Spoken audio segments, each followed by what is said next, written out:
बदलते रिश्ते, भाग एक। नई बहू। गांव सरसपुर की गलियां सुबह की धूप से चमक रही थी। एक मध्यम वर्गीय परिवार के आंगन में आज खास रौनक थी। फूलों की मालाएं, मिठाइयों की खुशबू और ढोलक की थाप बता रही थी कि आज इस घर में बहू आ रही है। श्रीमती शांता देवी एक अनुशासन प्रिय परंपरावादी महिला थी।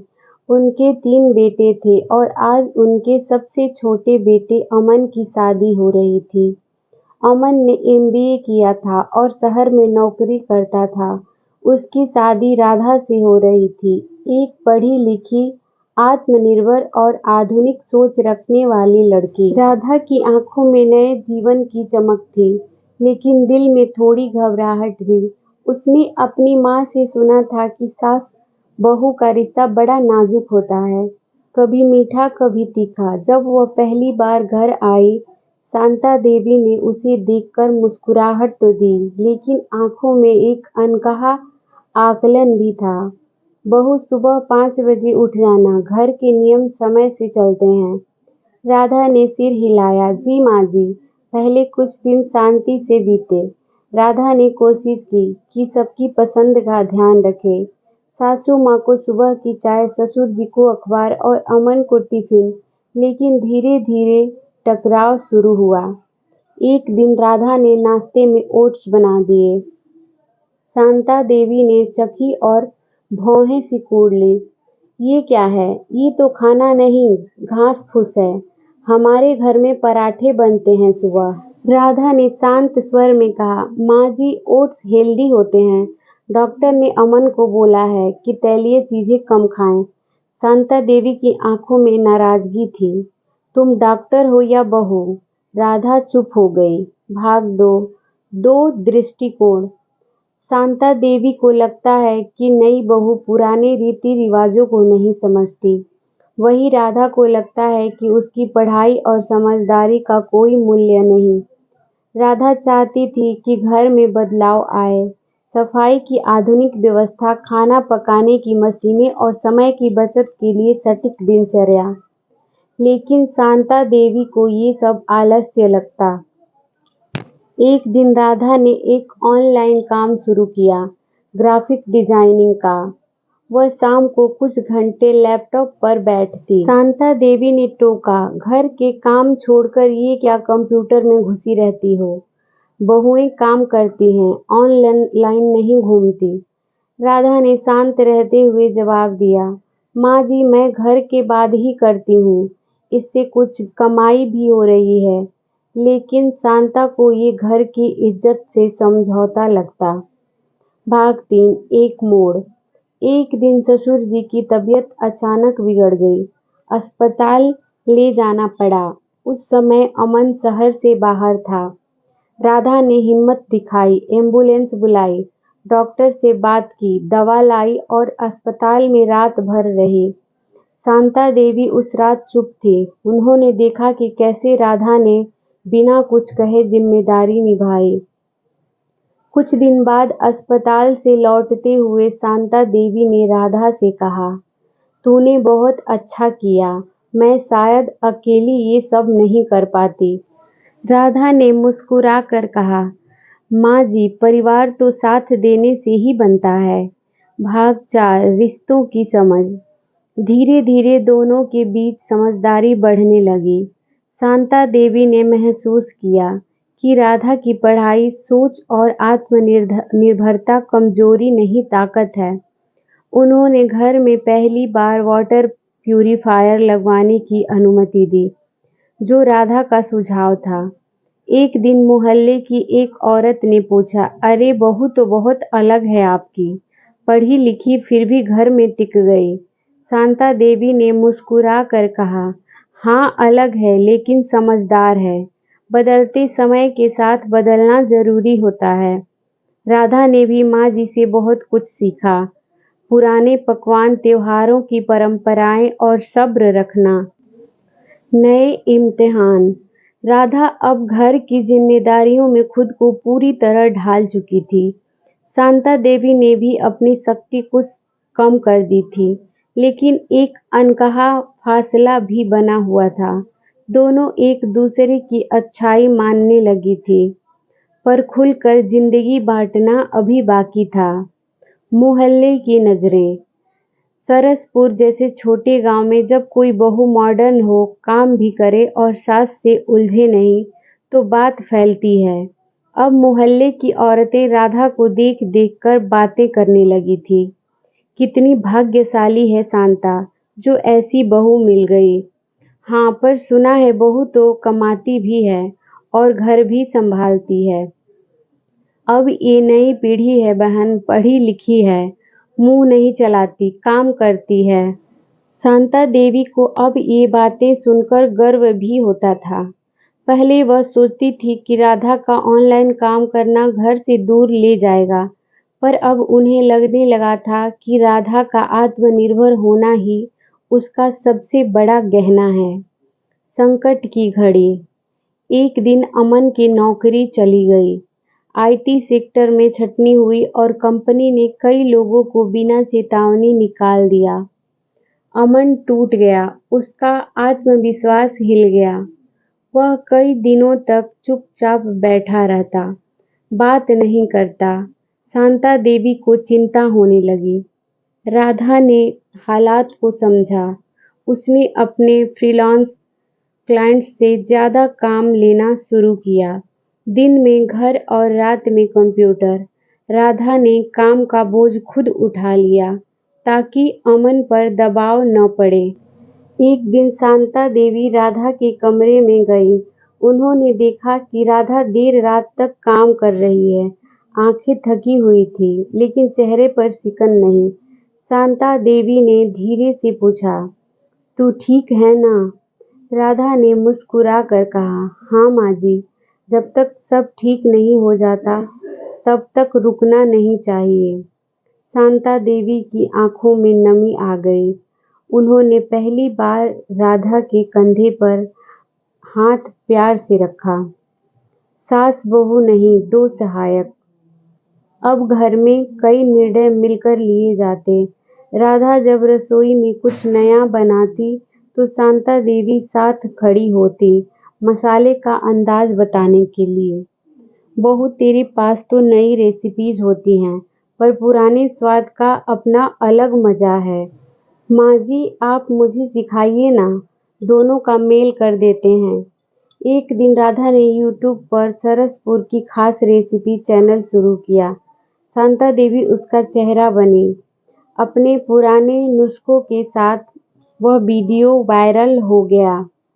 अब वे दोनों साथ बैठकर वीडियो बनाते, हंसती और कमाती। रिश्ते में साझेदारी आने लगी थी। एक ने समय की समझ दी तो दूसरे ने अनुभव का खजाना। गर्भवती राधा। समय गुजरता गया। एक दिन राधा की तबीयत बिगड़ी। डॉक्टर ने बताया कि वह गर्भवती है। घर में खुशी की लहर दौड़ गई। शांता देवी ने तुरंत घर में पूजा रखी, पर साथ ही चिंता भी थी। अब राधा को आराम की जरूरत थी और घर की जिम्मेदारियां कौन संभालेगा। माँ जी, मैं आराम भी करूंगी और काम भी संभाल लूंगी, बस आपका साथ चाहिए। शांता देवी ने, अब तू सिर्फ बहू नहीं, मेरी बेटी भी है। अब ये घर मैं चलाऊंगी और तुझे आराम दूंगी। नई शुरुआत। बच्चा हुआ, एक प्यारी सी बेटी। नाम रखा गया आशा, क्योंकि उस बच्ची ने सास और बहू के रिश्ते को नई आशा दी थी। शांता देवी अब छोटी आशा को गोद में लेकर कहती, तेरी माँ तो देवी है, उसने सिर्फ तेरा ही नहीं, मेरा भी जीवन बदल दिया है। राधा मुस्कुरा कर कहती, और मेरी माँ तो आप हैं माँ जी। भाग 6। दो रास्ते। नया प्रस्ताव। आशा के जन्म के बाद राधा ने अपने काम से कुछ महीनों की छुट्टी ली, लेकिन जैसे जैसे समय बीता उसे फिर से रचनात्मकता की चाह सताने लगी। वह दोबारा फ्रीलांस प्रोजेक्ट्स लेने लगी, लेकिन अब वह केवल छोटा मोटा काम नहीं करना चाहती थी। वह कुछ बड़ा बनाना चाहती थी। एक दिन उसे एक नामी डिजाइन कंपनी अर्बन आइडियाज में से ईमेल आया। उन्होंने राधा का ऑनलाइन पोर्टफोलियो देखा था और उसे मुंबई में एक फुल टाइम जॉब का प्रस्ताव दिया। सैलरी बहुत आकर्षक थी और साथ में बेबी डे केयर सुविधा भी। राधा 2 दिनों तक चुप रही। उसने किसी से कुछ नहीं कहा। वह जानती थी यह फैसला आसान नहीं है, न उसके लिए न शांता देवी के लिए। संघर्ष की शुरुआत। तीसरे दिन रात के खाने के बाद राधा ने सास और अमन के सामने प्रस्ताव रखा। माँ जी, मुझे एक नौकरी का ऑफर मिला है मुंबई में। अमन चुप था। उसने कहा, ये तो बहुत बड़ी बात है, लेकिन हम सबको साथ चलना होगा। फिर शांता देवी का चेहरा कठोर हो गया। मुंबई, इस बच्ची को लेकर? और मैं? राधा ने धीरे से कहा। माँ जी, आप भी साथ चलिए, मैं सब व्यवस्था कर दूंगी। शांता देवी ने कटाक्ष किया। मतलब अब तू ही सब तय करेगी? तू कमाने लगी तो माँ को बोझ समझ लिया? राधा की आंखें भर आई। नहीं माँ जी, मैंने तो हमेशा आपको माँ माना है। मैं सिर्फ अपने सपनों को मारना नहीं चाहती।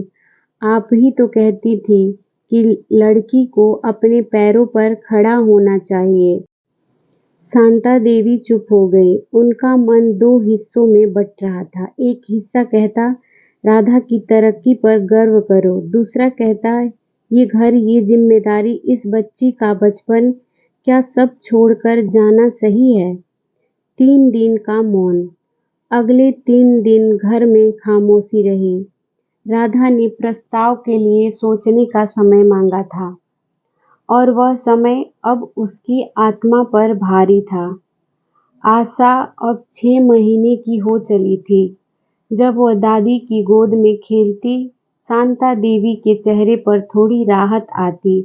एक रात अमन ने राधा से कहा, तुम जो चाहो वो करो, लेकिन माँ को पीछे मत छोड़ो और खुद को भी मत पीछे छोड़ो। रास्ता वो चुनो जिसमें कोई अकेला न रह जाए। राधा का फैसला।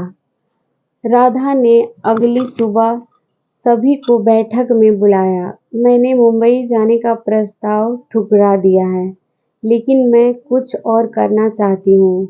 यही सरसपुर में? क्या? शांता देवी हैरान थी। मैं यही एक डिजाइन स्टूडियो खोलूंगी, एक ऑनलाइन एजेंसी। गांव की लड़कियों को डिजाइन सिखाऊंगी और खुद भी काम करूंगी। अमन मुस्कुराया। तुम सचमुच कमाल हो राधा। राधा ने शांता देवी की तरफ देखा। माँ जी, आप चाहें तो मुझे आशीर्वाद दीजिए या डांट दीजिए, लेकिन मेरी कोशिश है कि मैं सबका साथ रखूं और अपनी उड़ान भी भरूं। शांता देवी की आंखों से आंसू निकल आए। बहू, तू तो मेरी सोच से भी आगे निकल गई। अब तू मुझे सिखा रही है कि माँ सिर्फ देने वाली नहीं होती, समझाने वाली भी हो सकती है। नई उड़ान। राधा डिजाइन्स के नाम से उसका स्टूडियो खुला। पहले ही महीने में 4 क्लाइंट्स मिले। गांव की लड़कियां आने लगी। कोई पहली बार कंप्यूटर देखती, कोई डिजाइन बनाना सीखती। शांता देवी अब राधा की पहली प्रचारक बन चुकी थी। मोहल्ले में सबको बताती, मेरी बहू ने गांव की लड़कियों को उड़ना सिखाया है। अब जब राधा काम करती, आशा खेलती और शांता देवी चाय बनाकर लाती, तब वह घर सास बहू की जंग नहीं, सहयोग का मंदिर बन गया था। भाग 7। रिश्तों की अग्नि परीक्षा। ईर्ष्या की आग। राधा का डिजाइन स्टूडियो धीरे धीरे सरसपुर में ही नहीं, आसपास के गांवों में भी मशहूर होने लगा। उसकी क्लासेज में अब दर्जनों लड़कियां आती थीं। कई स्थानीय अखबारों में राधा के बारे में छपा, गांव की बहू बनी, गांव की बेटी की ताकत। लेकिन जितनी शोहरत मिलती है, उतने ही विरोधी भी पैदा होते हैं। एक दिन अमन के मौसेरे भाई विनोद शहर से आए। वे थोड़े घमंडी और पुराने ख्यालों के थे। राधा की सफलता उन्हें रास नहीं आई। एक बहू जो घर से बाहर निकले, नाम कमाए और मर्द कम बैठा रहे, ये कैसा परिवार है? उन्होंने ताना मारा। शांता देवी ने पहले तो अनसुना किया, लेकिन जब विनोद ने मोहल्ले में कहना शुरू कर दिया, तब शांता देवी अब बहू के नीचे काम करती है, अब तो वो उनकी बॉस है, तो बात घर तक पहुंच ही गई। तनाव की दरार। राधा को यह बात सुनकर दुख पहुंचा। वह जानती थी कि शांता देवी पर बाहर वालों की बातों का असर होता है। एक दिन उसने माँ जी से कहा, माँ जी, अगर मेरी वजह से लोग आपके बारे में बातें कर रहे हैं, तो मैं स्टूडियो बंद कर देती हूँ। शांता देवी चौंकी। तू पागल हो गई है क्या? क्या लोग तय करेंगे कि तू क्या करेगी? क्या विनोद जैसे लोगों की बातों से सच बदल जाएगा? राधा ने कहा, नहीं माँ जी, पर मैं नहीं चाहती कि आपको कोई दुख दे। शांता देवी ने गुस्से से कहा, मुझे कोई दुख नहीं दे सकता। जब मेरी बहू मेरी इज्जत बन चुकी है, तू पीछे हटेगी तो मैं खुद स्टूडियो चलाऊंगी। राधा मुस्कुराई। सास पहली बार उसके लिए किसी से भिड़ गई थी। मोर्चा और माफी। एक दिन गांव के कुछ पुरुषों ने पंचायत में मुद्दा उठाया, औरतें बाहर काम करेंगी तो घर कौन संभालेगा? यह तो हमारे संस्कारों के खिलाफ है। पंचायत में बहस छिड़ गई। उस दिन शांता देवी खुद मंच पर गई। सब चौंक गए। उन्होंने सबके सामने कहा, जब एक बहू घर के लिए रोटियां बनाती है तो सब कहते हैं कितनी अच्छी बहू है, और जब वही बहू अपने हुनर से रोटियां कमा भी ले तो लोग कहते हैं ये संस्कारों के खिलाफ है। ये दोहरापन अब नहीं चलेगा। मेरी बहू मेरे लिए बेटी से बढ़कर है। उनकी बातों के बाद सन्नाटा छा गया। फिर धीरे धीरे तालियां बजने लगी। विनोद शर्मिंदा होकर उठे और बोले, माफ कीजिए शांता दीदी, शायद मैं गलत सोच में था। रिश्तों की नई परिभाषा। उस दिन के बाद राधा और शांता देवी गांव की प्रेरणा बन गई।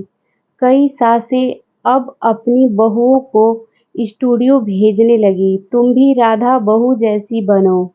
राधा अब केवल एक उद्यमी नहीं थी, वह एक बदलाव की नेता बन चुकी थी।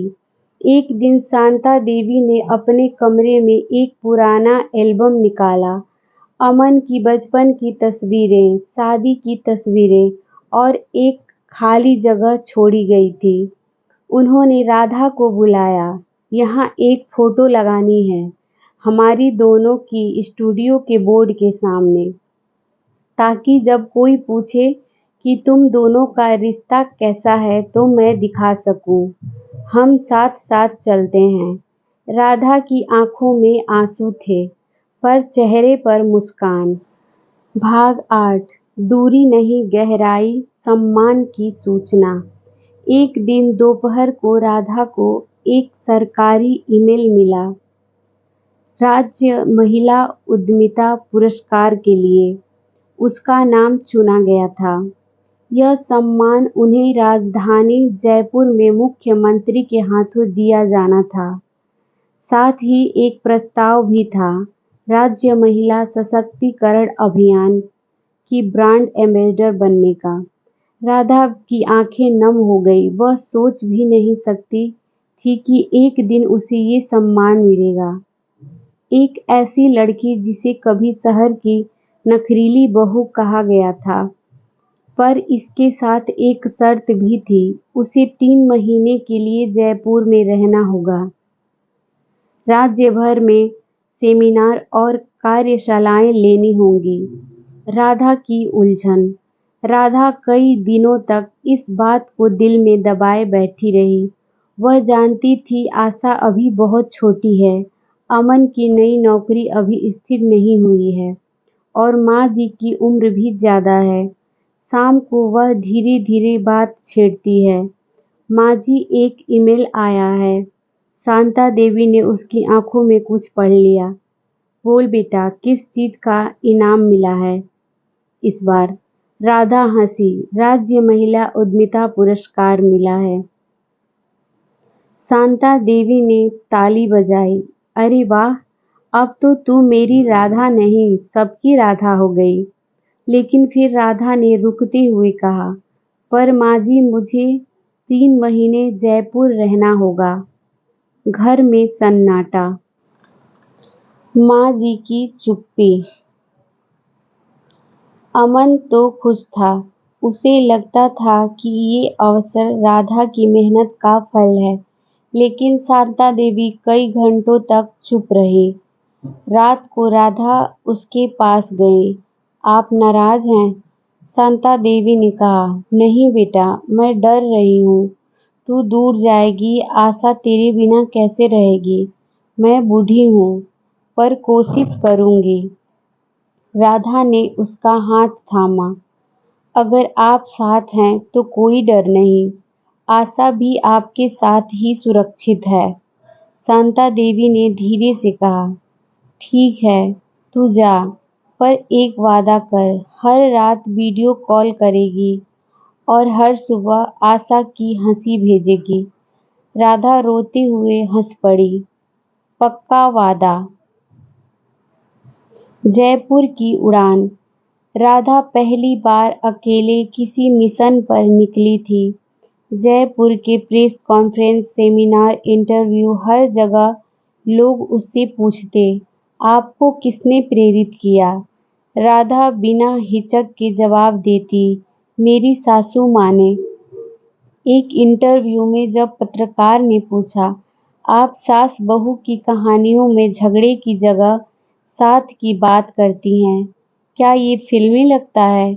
राधा ने मुस्कुरा कर कहा, सिर्फ इसलिए कि कुछ कहानियाँ कड़वी होती हैं, इसका मतलब ये नहीं कि मिठास झूठ है। मेरी कहानी सच्ची है और मेरी माँ जी इसकी नींव है। घर की हलचल। वहीं सरसपुर में शांता देवी अब आशा की परवरिश में लगी थी। सुबह दूध गर्म करती, दोपहर में लोरी गाती और शाम को स्टूडियो की निगरानी करती। गांव की औरतें अब उन्हें राधा माँ जी कहने लगी थी। विनोद भी अब स्टूडियो में कागजी काम संभालने लगा था।